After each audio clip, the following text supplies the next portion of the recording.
coup, comment est-ce que le commerce dans les villes fonctionne, étant donné qu'il y a un e-commerce très très développé? La question, c'est quel est un endroit que vous recommanderez aux étrangers d'y aller visiter, surtout les Français? Et la deuxième question, c'était savoir pourquoi les Chinois étaient aussi avancés en technologie.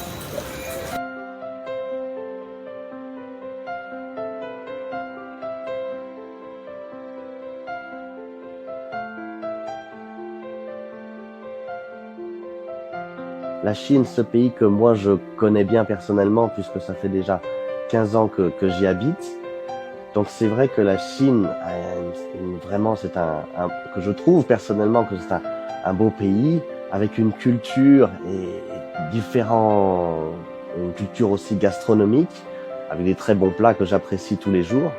Donc je suis le premier à leur proposer de venir, vu qu'ils sont aussi très curieux de savoir comment est la Chine actuelle.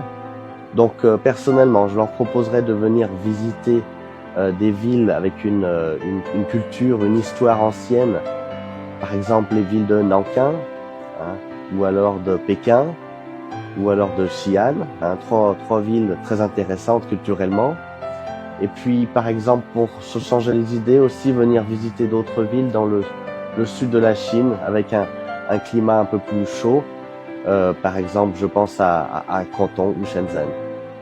C'est vrai qu'en Chine, ces dernières années, la technologie s'est vraiment très vite développée, que ce soit dans le domaine de la téléphonie mobile, de l'électronique, dans le domaine du transport. Il y a énormément eu de nouveautés et un développement extrêmement rapide. Donc je pense aussi à certaines sociétés qui mettent des investissements énormes dans le développement et dans une nouvelle infrastructure. Et comme ça crée des produits encore plus innovants. Et par exemple, je pense notamment aux sociétés comme Huawei, Xiaomi, qui sont assez célèbres en Chine et à travers le monde également. Et puis je pense aussi à un outil qui est très utile, qui est le satellite Beidou, qui est utilisé par tous les GPS dans les automobiles, sur son téléphone. Donc c'est très pratique, c'est un outil que tout le monde utilise tous les jours pour se déplacer et pour se rendre d'un point à un autre.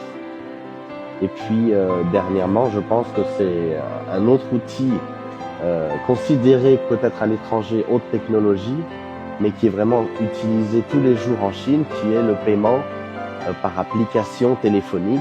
En effet, il y a certaines applications en Chine qui sont utilisées pour payer tous les articles courants. Il suffit de scanner les codes QR apposés par-ci par-là pour pouvoir payer très très facilement avec son téléphone portable. Alors ça existe partout dans le monde, mais en Chine c'est vraiment déjà très utilisé, très populaire, et c'est aussi très très très pratique.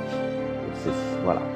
Oui, c'est vrai que l'internet ces dernières années a bouleversé un peu la vie de tout le monde dans différents domaines, et particulièrement dans le domaine des achats en ligne. Donc en effet, traditionnellement, tout le monde achetait ses produits dans les magasins, et l'internet a fait que cette mentalité a évolué au fur et à mesure, et que au fil du temps, les gens se sont habitués à faire des achats en ligne sur internet à travers les différents sites qui vendent divers produits sur internet. C'est sûr que ça crée un déficit de clientèle dans les magasins, dans les rues en bas de chez soi, mais ces magasins conservent toujours une clientèle propre qui leur reste fidèle. Et puis ces magasins aussi permettent, par exemple, notamment les magasins de vêtements, ça permet aux gens consommateurs de venir essayer les vêtements sur place et de les acheter directement si les vêtements leur plaisent. Donc je pense que maintenant, il y a, je dirais, un certain équilibre, d'après ce que je peux percevoir, entre les achats que l'on fait en ligne et les achats que l'on fait dans les magasins. Donc cela peut encore évoluer dans le futur avec les nouvelles générations, mais je pense que c'est déjà arrivé à un certain équilibre stabilisé, selon mon avis.